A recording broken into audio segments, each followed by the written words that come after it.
আজি মই 23 বছৰ হ'ল 23 বছৰত আজি প্ৰথমবাৰ খেৰণী এনেকা দেখিলো দৃশ্য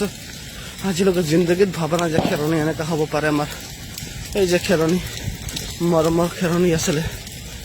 শেষ আজি খেৰণী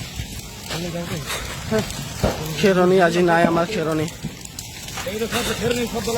আজি আমাৰ খেৰণী নাই আজি খেৰণী নাই আমাৰ আসলে খেৰণী আজি এইজন খেৰণী আমাৰ জন্মৰ খেৰণী বোম চম আছে এই দোকান সব বোম আছে এইবিলাক গেছ সিলিন্ডাৰ আছে এটা গেছ সিলিন্ডাৰ আছে এইটো হোটেল কি এতিয়া ফুলিং কৰাই কি কৰিব এতিয়া